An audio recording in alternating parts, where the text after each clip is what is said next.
제가 이 중국 선교로 처음 이제 이렇게 쓰임 받기 시작할 때 저희 비단회바 출신들, 저 비슷한 또래 저 선배님들 보면은 정말 대단한 분들이 정말 많았습니다. 같이 사역하는 비단회바 이렇게 성경 공부하면서도. 그래서 다른 사람에 비해서 사실 솔직히 말해서 실력이나 능력이나 재능 모든 게 다 떨어졌습니다. 그냥 한 가지 있다라고 한다면, 굳이 찾아본다면 열정은 조금 더 있었던 것 같습니다.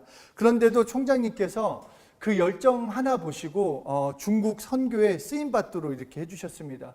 중국에 이제 몇 번 이렇게 들어갈 때만 해도 여전히 선교사 틀도 하나도 안 잡혔고, 그냥 거의 여행 가는 것처럼 보일 정도로 정말 그냥 어리버리했었습니다. 그런데 총장님께서 저를 소개하실 때마다, 어디 가서나 저를 소개하실 때마다, 이 유정원 선교사는 어려운 땅인 중국에서 이런 사역을 하고 있고 예수 이름을 전하고 있고 귀하게 쓰임 받고 있다고 제가 그 얘기를 들으면서 내가 그 정도인가? 할 정도로 정말 저를 소개시켜 주셨고, 그리고 그 소개를 들을 때마다 저에게 정말 고백이 됐고, 그것이 저에게 또한 결단이 됐습니다.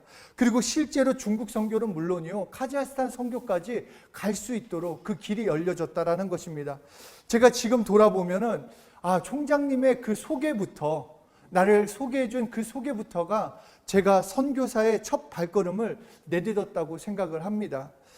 갑자기 사람들도 마찬가지였어요. 갑자기 저가 같이 떠들고 같이 놀고 같이 놀러 다녔던 그 비단회바 그냥 청년 중에 한 명이 갑자기 선교사 한다니까 네가 무슨 선교사냐, 웃긴다 막 그랬는데, 총장님 소개를 듣고 나서부터는 중국 선교사님 먹고 싶은 거 없어요? 해줄 거 없어요? 이렇게 도와주려고 했습니다. 저는 복음에서도 마찬가지라고 생각을 합니다. 그러니까 내가 지금 예수님을 어떻게 소개하느냐, 나는 예수님을 어떻게 소개하고 있느냐, 이것이 나에게, 그리고 그 소개를 듣는 사람들에게 중요하다라는 것입니다. 왜냐하면 소개를 듣는 사람들이 바로 나의 소개, 내가 예수님을 어떻게 소개하느냐에 따라서 예수님을 어떻게 생각하느냐가 바뀔 수 있기 때문입니다. 오늘 본문에 나오는 침례 요한은 정말 당시 셀럽 중에 셀럽이었습니다. 정말 너무너무 인기도 많았고, 요한을 보고 싶어서 요한이 어디에 있다, 그 소식만 들리면은 요한이 광야에 있대, 그러면 광야로 다 몰려나가고, 요한이 저기 요단강 쪽에 있대, 그러면 요단강 쪽으로 다 몰려나갈 정도로 사람들은 어딜 가나 요한을 쫓아다녔습니다. 그리고 그가 주는 침례를 받기 위해서 오늘 본문 말씀처럼 온 유대 지방과 예루살렘 사람들이 죄를 자복하며 다 나왔다, 이렇게 말할 정도로 다 모든 사람들이 나왔다라는 것입니다. 그런 요한이 예수님을 7절에서 이렇게 소개를 합니다. 그가 전파하여 이르되 나보다 능력 많으신 이가 내 뒤에 오시나니 나는 굽혀 그의 신발끈을 풀기도 감당하지 못하겠노라. 이 당시 종도 이 등급이 있었습니다. 그냥 같은 종이 아니라 세 등급으로 나눠주는데, 첫 번째 등급은 밭에 나가서 일하는 이제 일꾼들입니다. 힘도 좋아야 하고 뭔가 좀 빨리빨리 할 수 있는 그런 사람. 그리고 2등급은 이제 음식을 만드는 하인. 그러니까 그래도 내가 음식을 먹어야 하는 거니까 좀 잘 만들 수 있는 그 2등급 하인이고, 3등급 하인이 뭐였냐면 신발끈을 풀어주는, 그리고 묶어주는 그 하인이 되었습니다. 이 신발끈을 풀기도 감당하지 못하겠다라는 이 표현은 실제로 우리가 영화를 보면 알 수 있듯이, 그러니까 옛날 그 당시 이 시대를 보면은 그냥 이런 샌들처럼 생긴 것인데, 이 주인이 외출을 하려고 발을 딱 내디디려고 하면은 신발을 딱 갖다 댑니다. 그러면 신발 위에다가 이 주인이 발을 올려놓으면 이제 신발끈을 묶어주는 그 역할을 했다가, 주인이 돌아올 때쯤 기다렸다가 주인이 돌아오면은 다시 신발끈을 풀어주는 그 하인. 그래서 그 발까지 씻겨주고, 이제 하인이 주인님 이제 들어가십시오, 이렇게 하는 것이 3등급 하인이 되는 것입니다. 그런데 지금 최고의 셀럽인, 그러니까 누가 보더라도 최고의 이 사람인 요한이 예수님을 자신과 비교하면서 예수님을 그렇게 높이는 것입니다. 예수님과 비교했을 때 나는 아무것도 아니다. 정말 비교한다고 하면은 이 3등급 하인, 신발끈을 풀 수밖에 없는 그 하인조차도 안 된다라고 말을 하고 있는 것입니다. 자신은 그만한 자격이 없다라는 것입니다. 종들 중에서 가장 아래의 종보다 오히려 못하다라는 것.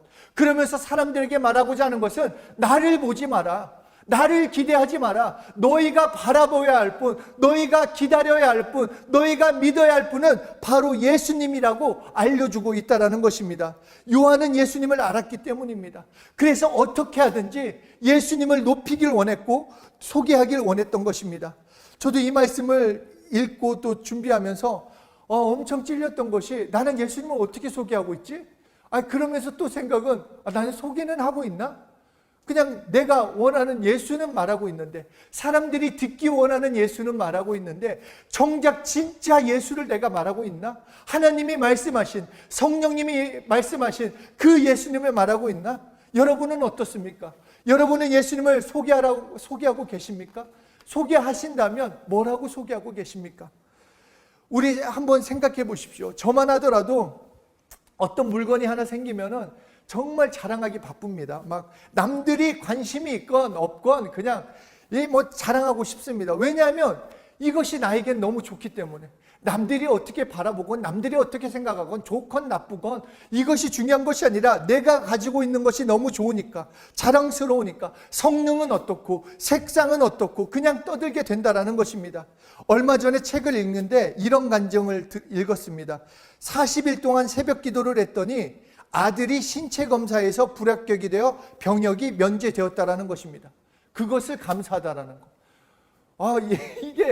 이것도 간증인가? 물론 뭐 간증이라면 간증일 수도 있겠지만, 어느 순간부터 간증이 하나님께서 하신 일이 아닌 내가 원하는 것이 이루어지고 이 땅에서 자랑을 나누는 간증으로 변하지 않았냐라는 것입니다. 예수님이 아닌, 예수님이 주는 어떤 것, 어떤 축복의 초점이 맞춰지지 않냐라는 것입니다. 요한은 예수님이 너무나 좋았습니다.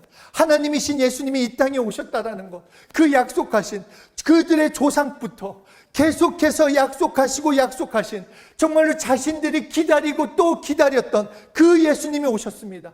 그러니까 요한은 계속 외치는 것입니다. 자기까지 자신과 비교하면서까지 예수님을 드러내는 그 요한의 간절한 고백이 오늘 본문이 되는 것입니다.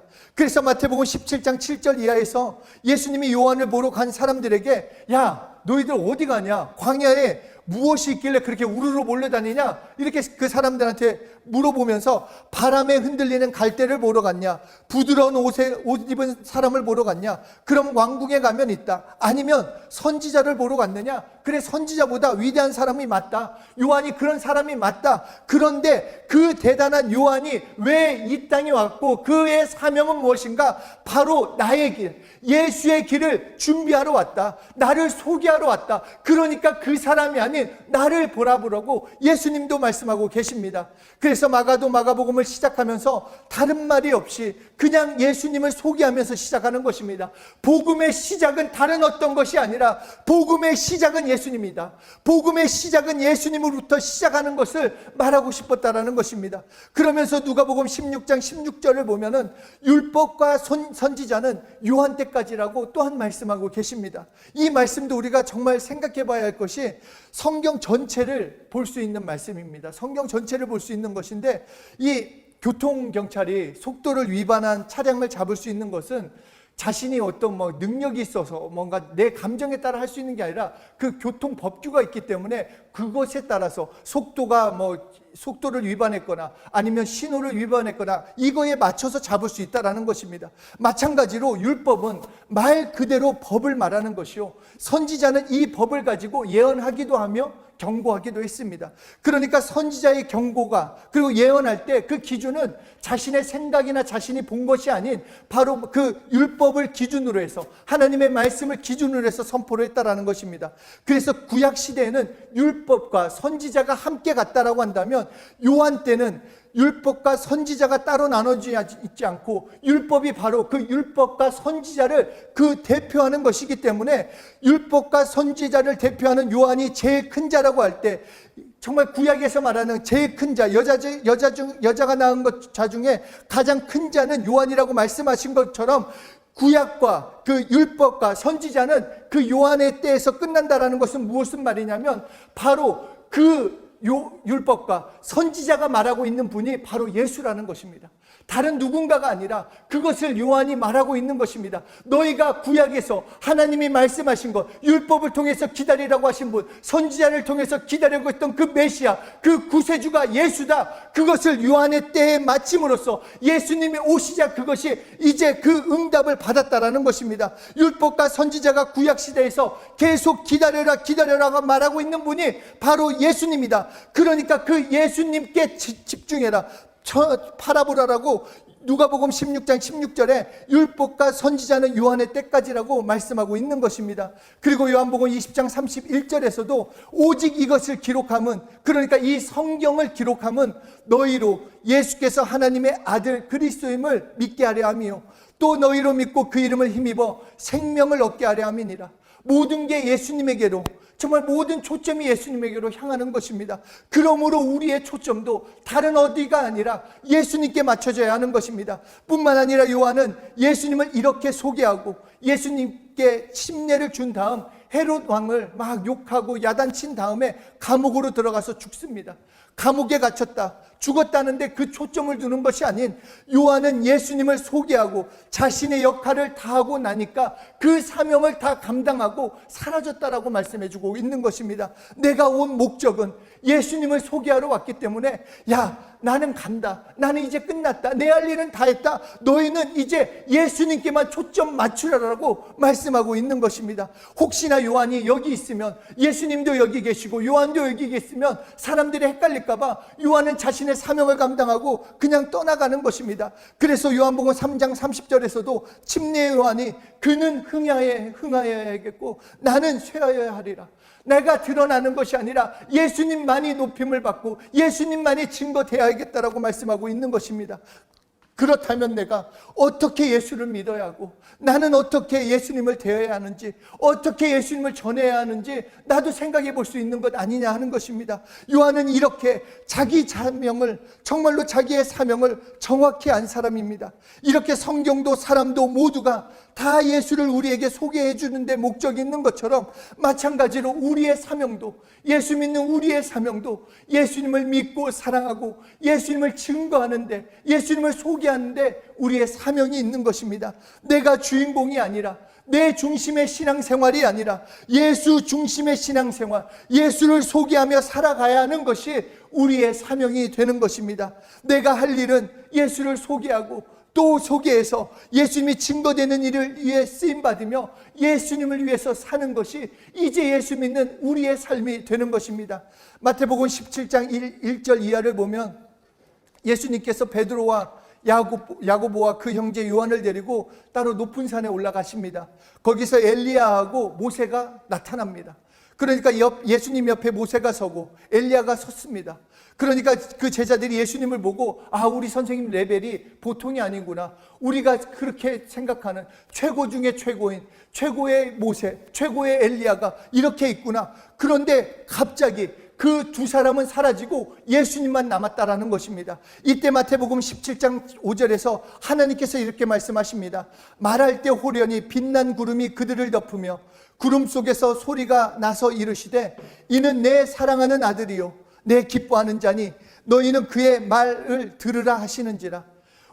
우리에게 모세나 엘리야나 우리가 볼 때는 그냥 대단한 사람, 정말 능력 있는 사람 이렇게 생각되지만 이스라엘 백성들에게 모세와 엘리야는 정말 어마어마한 사람들입니다. 정말 최고 중에 최고였습니다. 그런데 예수님이 오신 다음에는 그 둘까지도 빛을 잃어버렸다는 것입니다. 사라져버렸다는 것입니다. 예수님이 어떤 분이신지 우리에게 알려주시기 위해서 예수님이 그 모세의 율법이나 선지자가 대표하는 것이, 그 선지자를 대표하는 것이 엘리야 아닙니까? 그러니까 그 율법도 선지자도 바로 예수를 말하고 있다는 것을 우리에게 알려주십니다. 알려주시는 것입니다. 그렇기 때문에 내가 누구를 믿어야 하는지, 내가 누구를 의지해야 하는지 하나님은 계속해서 우리에게 알려주시는 것입니다. 정말로 우리 예수로 충분하기 때문에, 예수님만이 우리에게 전부가 되시기 때문에 그분을 의지하면, 그분으로 살아가면 나의 삶도 완전해지는 것입니다. 그렇기 때문에 예수 믿는 자부심, 예수 믿는 자신감은 다른 데가 아니라 예수님이면 충분하다는 것,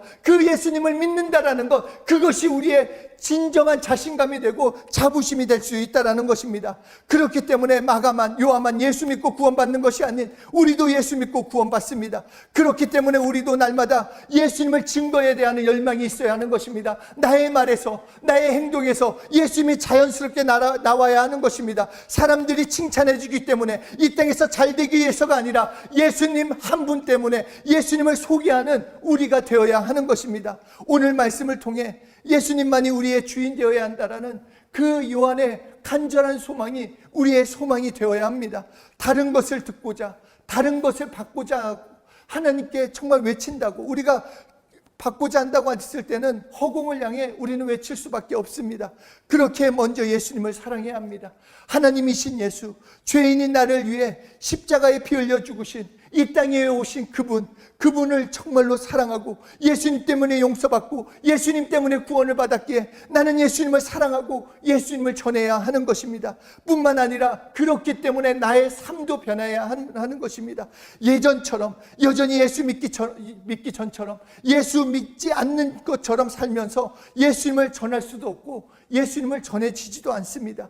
예수님을 위해 오늘을 살아야 합니다. 예수님을 위해서 오늘 하루 내가 나에게 주어진 그 삶을 최선을 다해서 예수님을 사랑하며 예수님을 말하며 예수님을 위해서 수고하며 노력하며 그분을 증거하며 살아야 한다는 것입니다. 찬양 중에 이런 찬양이 있습니다. 아침에도 예수, 한낮에도 예수, 저녁에도 예수, 그냥 예수, 그냥 매일매일 하루 종일 그 예수를 찬양하지 않은 그 찬양 가사처럼 우리의 삶에서 정말로 내가 기쁜 일이 있건 슬픈 일이 있건 어려운 일이 있건 감사한 일이 있건 그 환경과 상황과 조건과 관계없이 날마다 예수님을 사랑하고 예수님을 말해야 한다는 것입니다. 나의 시작도, 나의 과정도, 나의 결과도 예수님입니다. 예수님만 사랑하고 예수님만 자랑하고 나의 자리에서 예수님을 소개하는 그런 한 분 한 분이 되시길 예수 이름으로 축복합니다.